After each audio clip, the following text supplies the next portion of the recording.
Assalamualaikum warahmatullahi wabarakatuh.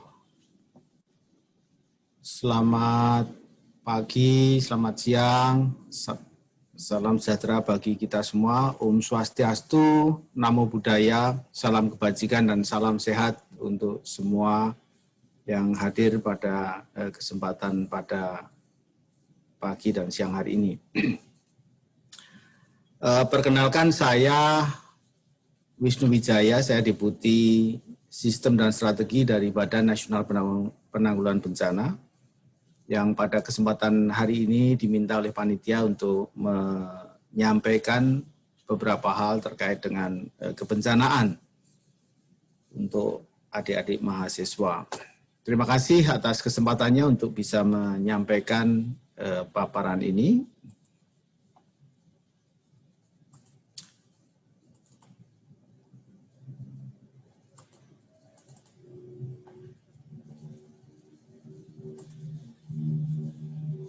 Baik, saya akan menyampaikan tentang penanggulangan bencana di Indonesia. Jadi memberikan gambaran bagaimana Indonesia melakukan upaya-upaya penanggulangan bencana, mulai dari sejak sebelum terjadinya bencana, kemudian pada saat terjadi bencana, dan setelah terjadi bencana. Jadi ini kenang-kenangan saya di Merapi pada saat melaksanakan tugas untuk penanganan letusan yang sangat besar di Merapi 2010. Saya mengambil khusus bagaimana kontrasnya suatu pemandangan dampak dari suatu letusan, tetapi dari situ sekitar 1,5 bulan sudah muncul lagi tunas-tunas hijau yang menunjukkan bahwa bumi ini selalu berevolusi, berputar, peremajaan. Dan inilah siklus dari bumi yang nanti juga akan mempengaruhi terjadinya fenomena-fenomena alam yang kalau tidak bisa kita sikapi dengan baik menyebabkan terjadinya bencana. Itu kami ambil 2010. Apa yang saya akan sampaikan itu ada di outline ini. Saya akan sampaikan apa itu bencana, definisinya, kemudian konsep risiko dan bencana, harus dibedakan itu apa risiko, apa itu bencana, kemudian dinamika bumi yang tadi menyebabkan fenomena terjadinya bencana, kemudian trennya seperti apa ke depan, dan juga yang menjadi apa risiko yang di masa depan saat ini dan juga ketangguhan kita sebagai bangsa Indonesia. Kemudian saya akan sampaikan masalah sejarah kebencanaan di Indonesia. Banyak kejadian bencana yang luar biasa besar di Indonesia, yang itu ada sejarah membuktikan bahwa kejadian-kejadian itu berulang. Jadi kalau ada suatu kejadian bencana di suatu tempat, itu kita harus selalu tetap selalu waspada karena kemungkinan ada perulangan-perulangan yang terjadi di situ. Kemudian target dan prioritas untuk penanganan bencana itu apa saja, dan kemudian kami juga mengembangkan suatu informasi yang sangat berguna. Kita mengembangkan Inaris, suatu informasi yang simple untuk bisa kita mengetahui seberapa tinggi risiko kita di manapun di Indonesia ini Anda berdiri. Dan juga di situ dilengkapi dengan saran-saran dan solusinya apa yang harus kita lakukan sebelum fenomena alam tersebut terjadi, dan apa yang harus kita lakukan pada saat itu terjadi, dan setelah terjadi apa yang kita lakukan, termasuk pengembangan terbaru adalah masalah COVID. Saya juga yang terakhir nanti beberapa slide akan saya sampaikan terkait dengan penanganan COVID di Indonesia dan bagaimana strateginya, karena kebetulan Kepala BNPB ditunjuk sebagai Ketua Gugus Tugas atau yang saat ini menjadi Satuan Tugas Penanganan COVID untuk Indonesia. Baik, yang pertama saya sedikit menyampaikan, memperkenalkan diri terkait dengan BNPB dan BPBD. BNPB adalah Badan Nasional Penanggulangan Bencana. Mungkin sudah dikenal BNPB-nya, mungkin singkatannya belum tahu. Nah, inilah BNPB. Jadi ini lembaga non-kementerian yang dipimpin oleh pejabat setingkat menteri yang langsung bertanggung jawab kepada Presiden. Kemudian ini memiliki tugas dan tanggung jawab untuk penanggulangan bencana di Indonesia pada tingkat tataran nasional. Sedangkan di daerah, Ini ada yang dinamakan BPBD, itu Badan Penanggulangan Bencana Daerah. Ini lembaganya dari pemerintah daerah, jadi sebenarnya tidak ada hubungan langsung dengan kami di nasional, tetapi secara aktivitas atau tugas-tugasnya kita selaras dengan teman-teman di BPBD. Dan lembaga ini dipimpin oleh Sekda ex officio, tidak langsung memegang. Kemudian nanti pelaksana harian akan menjalankan fungsi dari lembaga ini, bertanggung jawab kepada pimpinan daerah. Tugasnya sama dengan kami di penanggulangan bencana. Dan dua lembaga ini memiliki suatu hak istimewa atau kewenangan istimewa yang memiliki kemudahan akses pada saat kedaulatan bencana. Artinya bahwa kalau terjadi bencana, semua kementerian lembaga itu bisa kita perintah untuk melaksanakan upaya-upaya penanggulangan bencana secara terkoordinasi, terencana, dan terpadu. Ini sekilas tentang BNPB BPBD.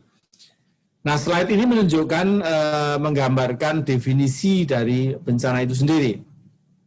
Jadi adik-adik mahasiswa, ini semuanya harus memahami apa itu bencana atau penanggulangan bencana. Itu adalah suatu peristiwa. Jadi bencana itu adalah suatu peristiwa atau rangkaian peristiwa. Jadi ada beberapa peristiwa yang mengancam, jadi ada unsur mengancam, mengganggu kehidupan dan penghidupan masyarakat yang disebabkan baik oleh faktor alam, kemudian juga faktor non-alam, oleh manusia atau bukan, menyebabkan timbulnya korban jiwa, ada korban jiwa, ada kerusakan lingkungan, ada kerugian harta benda, dan dampak psikologis. Jadi kalau suatu fenomena alam tidak menimbulkan kerugian, tidak menimbulkan korban jiwa, itu bukan bencana, itu hanya peristiwa alam biasa. Bagaimana bumi membangun diri.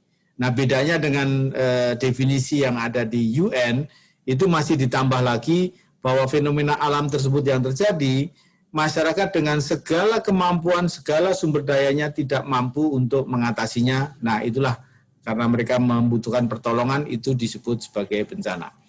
Baik, kita mengenal ada 13 jenis ancaman bencana di Indonesia.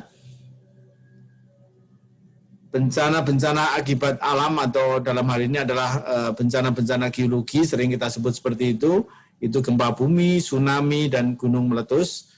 Kemudian ada yang bencana-bencana hidrometeorologi karena cuaca, itu banjir, kekeringan, kemudian angin topan, dan tanah longsor. Itu adalah akibat dari cuaca. Kemudian bencana non-alam, ada gagal teknologi, ada kebakaran hutan, ada epidemi, wabah penyakit, itu seperti yang terjadi saat ini. Kemudian juga bencana sosial, konflik sosial antar kelompok, antar komunitas masyarakat, dan teror, itu termasuk bencana-bencana yang mengancam atau berisiko terjadi di Indonesia. Adapun dari semua ancaman bencana ini yang paling sering terjadi itu adalah hidrometeorologi, mulai banjir, kekeringan, angin topan, tanah longsor, ditambah dengan bencana ikutannya berupa kebakaran hutan dan lahan. Itu non-alam karena sebagian besar kebakaran hutan di Indonesia itu adalah sengaja dibakar, hampir 99%. Baik, saya ingin menjelaskan terkait dengan perbedaan antara bahaya, dalam hal ini adalah fenomena alam sebenarnya, kemudian kerentanan itu ketidakmampuan kita untuk mengantisipasi, menangani bahaya tadi, sehingga kalau kita tidak memiliki kemampuan, kita dianggap rentan dan tidak memiliki risiko tinggi untuk bisa terkena bencana. Nah, risiko ini kalau ada suatu pemicu menyebabkan terjadi bencana. Pemicunya apa? Misalkan ada suatu hujan yang sangat deras, itu pemicu terjadi banjir. Sebenarnya daerah yang rawan banjir tidak akan banjir kalau tidak ada hujan. Nah, ini konsepnya seperti itu. Sedangkan risiko bencana itu adalah potensi terjadinya bencana. Jadi apa strategi atau manajemen saat ini? Itu sebesar mungkin kita mengelola risiko. Semakin kita bisa mengecilkan risiko, tingkat risiko, maka kemungkinan terjadi bencana mengecil. Nah, gambarnya seperti ini, antara bahaya, kerentanan. Ini adalah ilustrasi yang saya kira mudah dipahami, bagaimana kalau ada satu ancaman bahaya, ini fenomena alam, karena sebenarnya daerah-daerah yang tinggi ini banyak terjadi erosi itu sudah sifatnya alam, dan kemudian ada bebatuan yang ada di atasnya, dan cenderung hukum alam gravitasional dia akan turun. Nah, masyarakat yang di bawahnya yang tidak tahu akan pemahaman tentang ancaman proses alam ini, dia memiliki kerentanan yang tinggi karena dia tidak sadar ada suatu ancaman. Nah, ini berarti dia dalam posisi resiko tinggi terjadi ancaman malapetaka bagi dia. Nah, ini kalau ini jatuh dan dia akan terkena, inilah disaster. Tetapi kalau kita memahami karakteristik di ancaman-ancaman bencana di sekitar kita, itu kita bisa mengatasi dengan cara mencegah. Berarti ancaman tadi kita coba kita hentikan, yaitu dengan cara seperti ini. Misalkan batunya diikat di atas sana, ditahan di atas sana, sehingga tidak akan turun, kemudian orang ini menjadi berisiko rendah karena tidak mungkin batu ini akan jatuh. Berarti itu dicegah. Ancamannya itu dihentikan bahayanya. Nah, kemudian ada hal yang lain, strategi yang lain itu adalah mitigasi. Bagaimana ancaman tadi tetap berjalan, tetapi kita bisa memproteksi diri dengan secara struktural kita bangun kekuatan di sekitar kita untuk menahan ancaman tadi. Sehingga ini mitigasi, kita mencoba mengurangi dampak dari aktivitas alam tersebut. Yang lain adalah kesiapsiagaan. Jadi kita tidak melakukan suatu upaya-upaya struktural seperti ini, tetapi kita memahami dan bisa melihat karakteristiknya, dan kemudian kalau ini meluncur, kita bisa memberi tahu kepada penduduk sekitar untuk siap siaga dan melarikan diri atau mengungsi sehingga mereka selamat. Ini konsep dari risiko, bagaimana mengelola risiko dan bagaimana kita bisa menangani bencana. Jadi adik-adik semua harus tahu persis bahwa di dalam disaster management atau pengelolaan bencana, bencana itu dapat dicegah. Yang tidak dapat dicegah adalah ancamannya atau bahayanya, itu proses alam. Jadi fenomena alam tidak bisa dicegah, tetapi bencananya kalau kita memahami betul karakteristiknya, itu bisa dicegah. Contoh gempa bumi, bukan gempanya yang membunuh, tetapi bangunannya.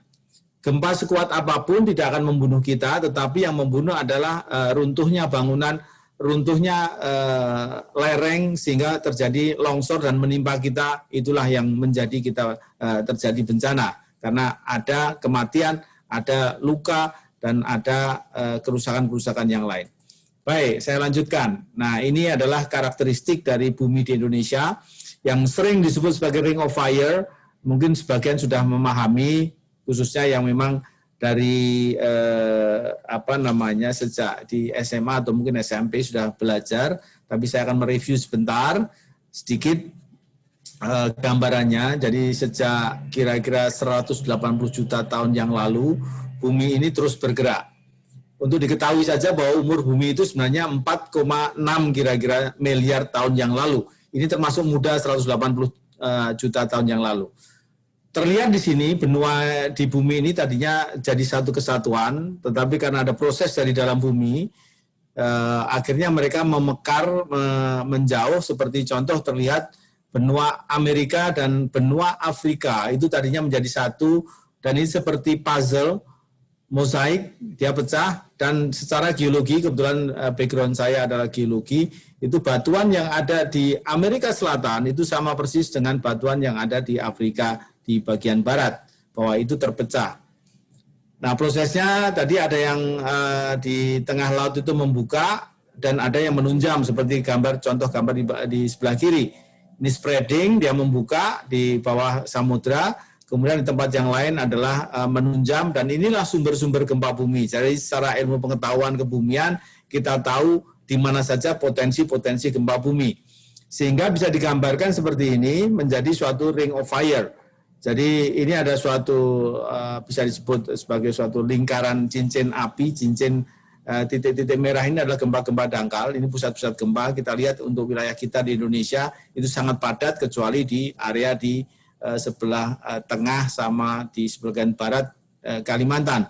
Sebelah timur Kalimantan masih ada beberapa gempa walaupun tidak seintens di Sumatera dan Jawa, kemudian ke Nusa Tenggara, naik ke atas ke Maluku, Papua di bagian utara, ini penuh dengan pusat-pusat gempa bumi. Kita sudah tahu tempatnya, tinggal bagaimana kita meningkatkan tadi kewaspadaan dan mitigasi yang saya gambarkan di atas tadi untuk kita bisa selamat dari ancaman bencana. Inilah environment, inilah lingkungan hidup kita, dan itu sudah given. Kita harus bisa hidup harmony with risk, living harmony with risk. Artinya kita harus bisa hidup harmoni dengan risiko bencana. Baik, saya gambarkan lebih detail untuk Indonesia.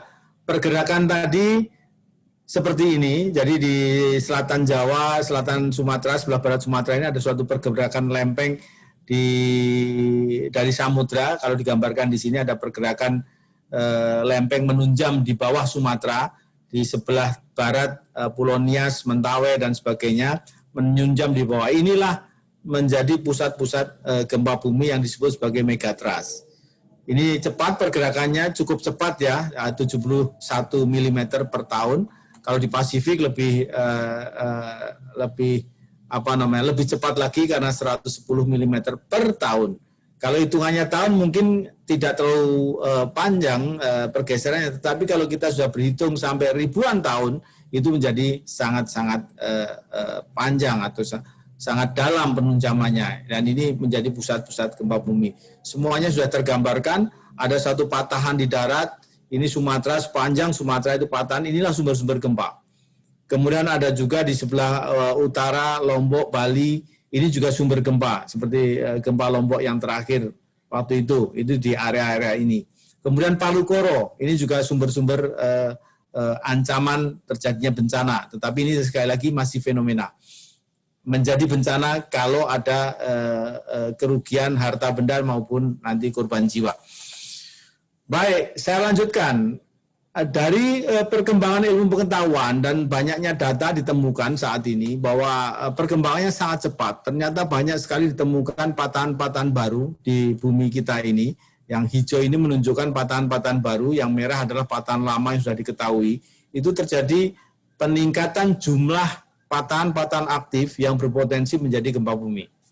Yang tadinya 81, kemudian saat ini ditemukan 295, dan ke depan mungkin akan bertambah lagi. Ini seperti retakan di gelas itu, jadi kalau ada suatu tekanan dari dalam, dia akan pecah melalui retakan yang ada. Sehingga kita bisa mengidentifikasi itulah zona-zona gempa bumi yang harus kita antisipasi. Pentingnya atau intinya adalah kalau kita mau selamat, jangan membangun di atas patahan-patahan ini atau di dekat patahan ini kalau kita mau selamat. Dan bagaimana cara mengetahuinya nanti akan kami sampaikan di dalam pembahasan tentang Inaris. Baik, ini juga tren bencana ke depan. Kita tahu bahwa tren bencana itu terus meningkat, dan sebagian besar hidrometeorologi. Kalau di Indonesia sampai rata-rata 1 tahun bisa 90% lebih itu hidrometeorologi. Kenapa itu terjadi? Karena hidrometeorologi akar permasalahannya adalah kerusakan lingkungan. Kenapa terjadi kerusakan lingkungan? Karena ada peningkatan jumlah penduduk. Penduduk semakin banyak, semakin membutuhkan lahan untuk kehidupan mereka, untuk makan mereka. Diolahlah tanah ini, eksploitasi luar biasa, akhirnya terjadi kerusakan. Daya dukung lahannya, daya dukung bumi ini menjadi berkurang, maka terjadi ketidakseimbangan, terjadilah bencana-bencana hidrometeorologi. Karena bukit-bukit yang penuh hutan dibabat, akhirnya terjadi longsor, erosi, dan menyebabkan banjir. Kemudian penduduk semakin banyak yang tinggal di perkotaan, akhirnya mereka juga terpaksa tinggal di daerah-daerah yang rawan terjadinya bencana. Sehingga begitu terpicu ada hujan deras, kemudian banjir. Banjir ini secara alamiah pasti melewati jalur-jalur air yang ada. Nah, ternyata jalur air ini sudah dipakai menjadi perumahan, akhirnya terjadilah banjir di situ. Nah, ini grafiknya. Kalau yang merah ini adalah masalah jumlah total bencana meningkat terus, kemudian hidrometeorologi digambarkan grafik yang biru toska ini, kemudian yang biru tua ini menunjukkan geologi, kemudian yang hijau biologi juga cenderung meningkat. Saya kira ini masalah lingkungan yang menyebabkan itu terjadi.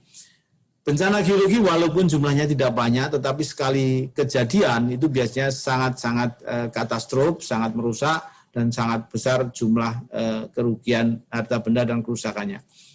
Baik, ini secara kebencanaan saya hanya menunjukkan saja beberapa peristiwa yang cukup menarik di sini. Ini ada suatu gua di Aceh, ada gua namanya Lenti. Lenti itu kotoran, lenti itu kelelawar. Jadi kotoran kelelawar karena di dalam gua ini banyak dijumpai endapan-endapan dari kelelawar ini. Nah, ternyata di dalam ini ada suatu endapan setelah dipotong, digali, dan itu terlihat suatu lapisan yang cukup menarik yang menunjukkan bahwa ini adalah lapisan-lapisan tsunami masa lalu atau disebut sebagai paleo tsunami. Dan dari sini dengan metode carbon dating kita bisa mengetahui umur dari endapan-endapan ini. Endapan yang paling bawah, selalu yang paling tua itu ada di paling bawah, itu berumur 7.500 tahun yang lalu. Berarti peristiwa tsunami besar itu pernah terjadi 7.500 tahun yang lalu. Kemudian lapisan kedua itu terjadi dengan ketebalan ini pasir-pasir ini menunjukkan carbon datingnya 5.400 tahun yang lalu.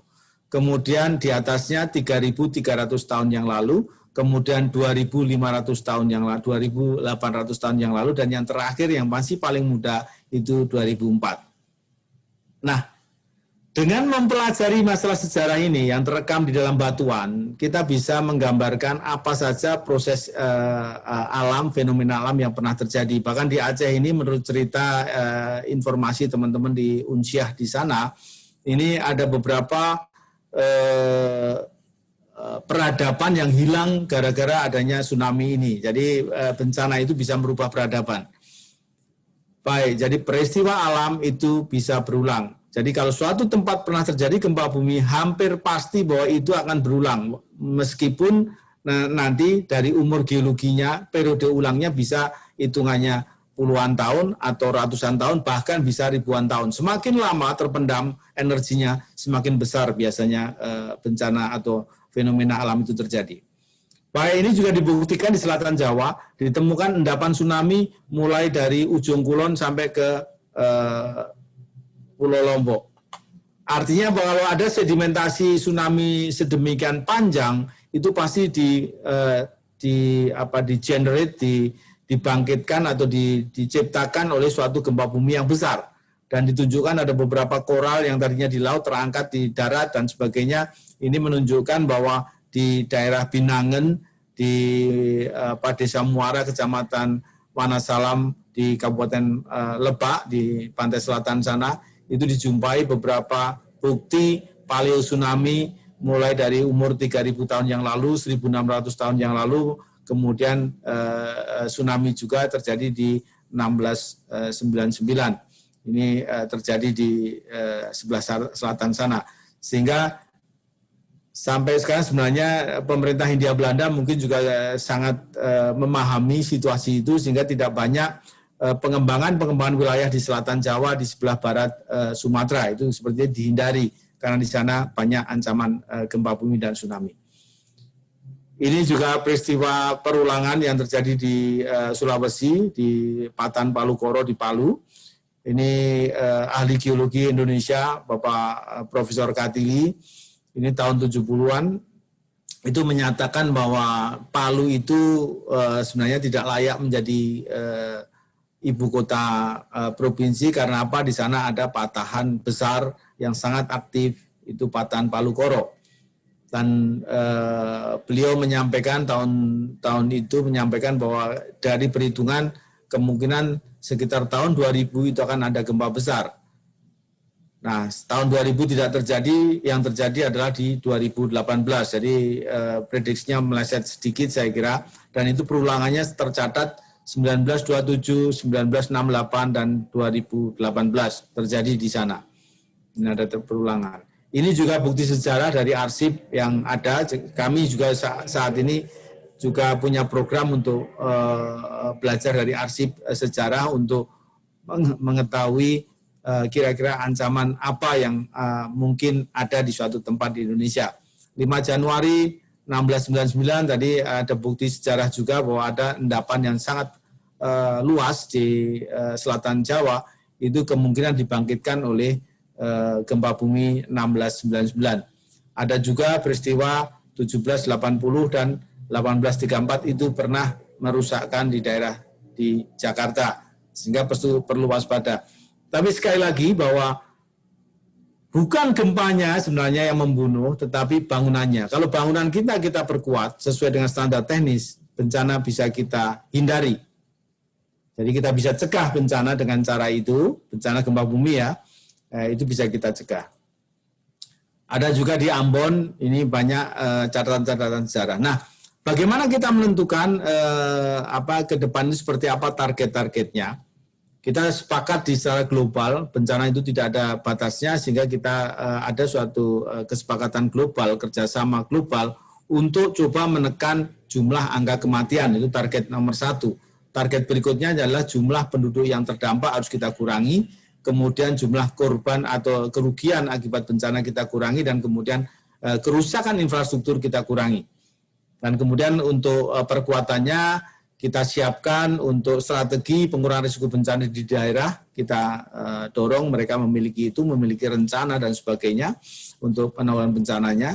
Kemudian kerjasama internasional kita tingkatkan, dan yang penting sekali saya kira ketersediaan informasi untuk early warning system itu tersedia, dan masyarakat bisa mengakses, mendapatkan informasi sehingga mereka bisa selamat kalau ancaman itu terjadi.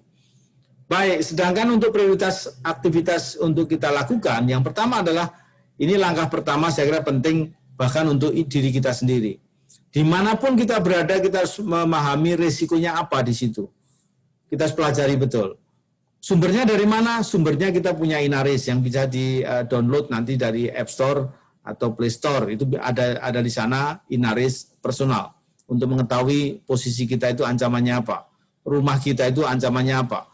Kemudian ditata kelolanya, mau kita apakan risiko itu bisa kita kelola dengan baik. Kalau kita bisa mengelola dengan baik, kalau daerah kita daerah gempa bumi, mestinya kita membangun bangunan yang tahan terhadap goncangan gempa bumi. Kemudian kita juga harus menyediakan pendanaan untuk mengurangi risiko bencana. Dan yang terakhir yang sangat penting saya kira untuk kesiapsiagaan. Kesiapsiagaan untuk kalau sewaktu-waktu terjadi, kita sudah tahu persis apa yang harus kita lakukan untuk menyelamatkan diri. Nah, ini yang harus kita lakukan, latihan-latihan rutin, sehingga bagaimana masyarakat Jepang secara rutin mereka melakukan latihan. Mulai dari TK, sehingga kalau ada suatu indikasi kejadian atau fenomena alam yang ada di sana, mereka sudah tahu persis apa yang harus dilakukan. Jadi latihan dan simulasi menjadi sangat penting dimanapun Anda berada.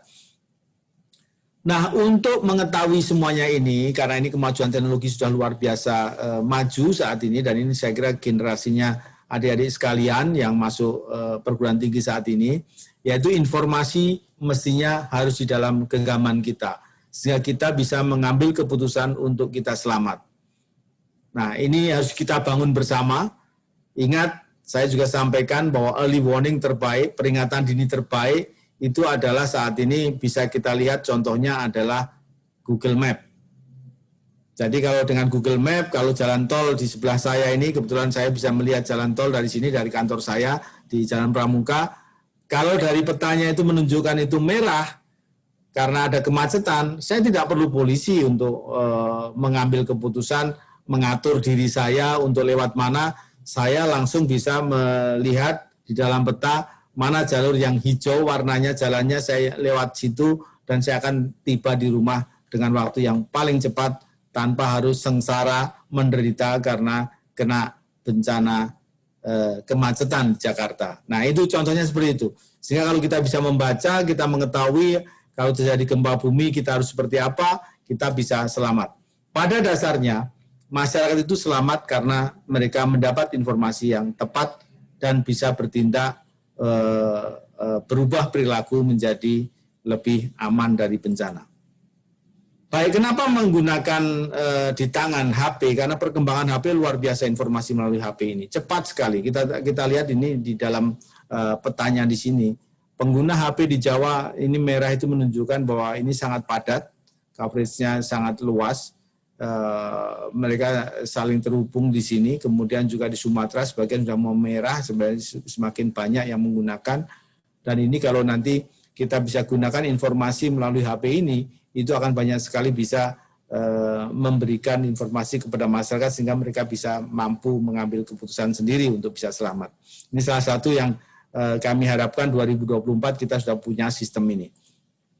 Nah, ini yang saya sampaikan tadi INARIS, yaitu sistem informasi risiko bencana. Nanti kalau misalkan sudah mulai dari penelitian-penelitian adik-adik mahasiswa ini, silahkan mengakses, datanya sangat-sangat kaya. Ini salah satu yang terbaik di Asia Pasifik, dan bahkan Jepang pun juga ingin mengembangkan ini. Ini sebenarnya prinsip kolaborasi antar lembaga, karena kami tidak membuat petanya sendiri, tapi mengintegrasikan semua data di sini, dan ini memberikan informasi sangat banyak, bahkan bisa untuk mengetahui rumah sakit, jumlah bednya berapa, jumlah dokternya berapa, sekolah, kemudian infrastruktur yang lain, itu ada semua lengkap di INARIS. Kalau mau lebih detail teknisnya, silahkan nanti masuk ke portal di websitenya inaris.bnpb.go.id. Tetapi kalau yang di personal untuk kita praktis memahami ancaman risiko di sekitar kita, silahkan menggunakan yang di genggaman di tangan, di mobile apps. Ini contohnya, kalau ada yang berasal dari Bandung, ini Anda bisa lihat kalau yang merah ini adalah zona-zona gempa bumi yang lebih rawan dibandingkan yang kuning, yang hijau itu aman. Jadi kalau kita masuk zona-zona merah ini, tolong perhatikan rumahnya diperkuat. Kalau tidak, Anda berisiko. Belum tentu terjadi bencana, tapi risikonya tinggi. Sehingga kalau terjadi pemicu berupa gempa bumi, Anda mungkin tidak bisa mengalami malapetaka di situ. Ini terkait dengan kajian risiko gempa bumi di Bandung dan sekitarnya. Ini kajian risikonya terkait dengan ancaman-ancaman bencana yang lainnya. Jadi ini semuanya ada, kita hitung sampai kemungkinan kerugiannya. Kalau di sini tanah longsor, gempa bumi, dan ini tsunami. Jadi tsunami-nya tergambarkan, dan ini bisa di zoom, diperbesar, sehingga kita mengetahui jauh lebih detail lagi. Ini tampilannya INARIS. Kalau kita klik nanti kita lihat posisi kita. Ini posisinya di sini. Kemudian di situ nanti akan muncul banjir. Itu skala tingkatannya rendah, kelas bahayanya, atau tinggi. Nanti kalau tinggi kita klik lagi, di situ informasinya akan muncul. Sebelum gempa bumi apa yang dilakukan, pada saat gempa bumi apa dilakukan, sesudah gempa bumi apa yang dilakukan. Ini nanti informasinya ada di sebelah kanan ini. Ini ada rekomendasi seperti ini. Kalau kita kurang latihan di dalam penanganan bencana seperti ini, kejadian bencana ini, pengalaman kami waktu di gempa di Lombok, saya sampai di Lombok itu bisa sampai merasakan kalau gempa bumi ini skala berapa guncangannya. Apakah dekat, pusat gempanya dekat dengan saya atau jauh, saya bisa. Karena saking terbiasanya saya 1 bulan penuh ada di sana merasakan gempa-gempa susulan, saya bisa merasakan. Nah, di sini saya kira pada saat itu karena mungkin ada yang sangat panik, biasa panik ini kalau ada gempa bumi besar, itu panik, ada yang loncat dari lantai 2, dan ya akhirnya juga patah kaki, itu termasuk bencana karena terjadi luka-luka. Itu karena kurang berlatih saya kira. Ini banyak hal terjadi seperti itu. Dan kemudian pada awal tahun ini, sebelum COVID datang, itu diawali dengan banjir-banjir bandang, tanah longsor dan sebagainya, dan sudah kita identifikasi ada di peta kita, ada satu sekolahan di Lebak saat itu yang terbawa banjir bandang, ternyata petanya menunjukkan bahwa dia ada di zona merah untuk banjir bandang. Ini juga bisa dilihat di dalam INARIS.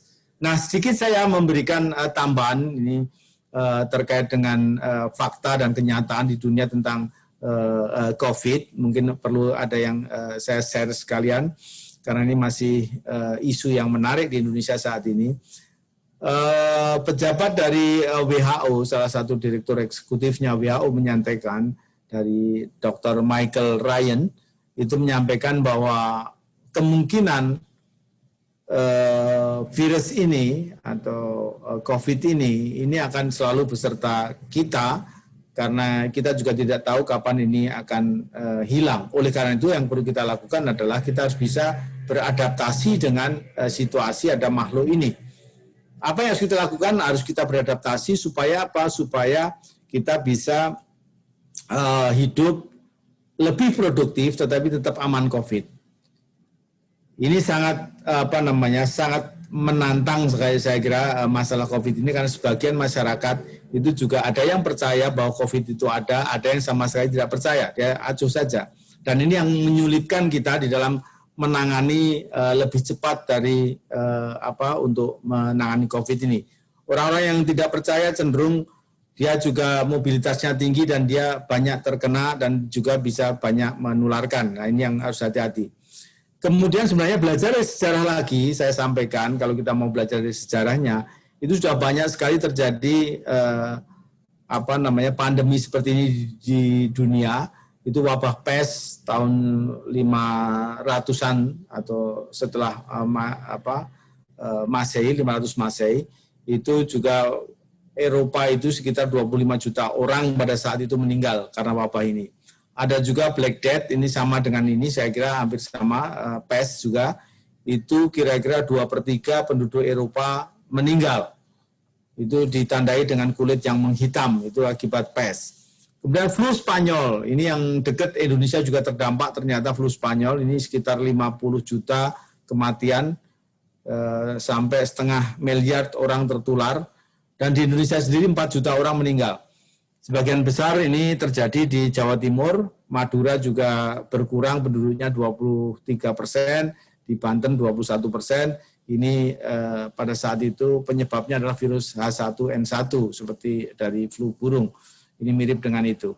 Kemudian cacar itu juga banyak menimbulkan orang meninggal dan baru berakhir 1980 setelah ditemukan vaksin 1979. Jadi dalam 1 tahun bisa menghilangkan cacar di muka bumi ini. TBC merupakan masih ancaman terbesar juga. Hampir 1,8 miliar orang di dunia ini saat ini tertular oleh tuberkulosis ini, dan terjadi kematian 1 orang per 21 detik. Jadi ini semuanya ini masalahnya biasanya karena masalah lingkungan. Jadi pesannya di sini adalah untuk mengatasi bencana ini, saya pikir pra-bencananya, pencegahannya adalah ayo kita lindungi atau kita perbaiki ekosistem kita, lingkungan kita untuk kita bisa hidup lebih layak, lebih baik di masa depan. Kalau kita bisa menjaga alam, saya kira alam nanti juga akan menjaga kita. Nah, ini terkait dengan COVID ini, kita tidak hanya melihat dari ancaman penyakitnya, tetapi ancaman-ancaman yang lain susul-menyusul ada di belakang. Ada ancaman bahaya ekonomi karena tertekannya kehidupan ekonomi dan sosial, itu pertumbuhan ekonominya menurun, akhirnya menyengsarakan juga karena banyak orang PHK, tidak memiliki income lagi, dan ini bisa memicu terjadinya bencana sosial. Kemudian juga ini masih menggambarkan tadi di Indonesia dampak dari flu Spanyol, yang tadi saya sampaikan petanya seperti ini, Madura minus 23%, Banten minus 21%, jumlah penduduknya berkurang cukup tinggi untuk hitungan saat itu, di mana jumlah penduduk di Jawa dan sekitarnya baru sekitar 39 atau 37 juta orang saat itu.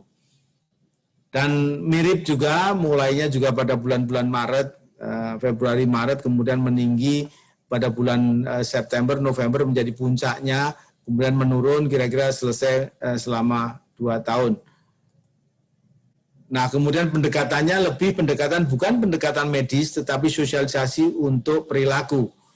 Jadi bencana pada dasarnya adalah masalah perilaku kita perbaiki, mereka harus hidup lebih bersih lagi. Sekali lagi ini lingkungan pesannya, kalau kita bisa perbaiki lingkungan, kita bisa hidup lebih bersih lagi.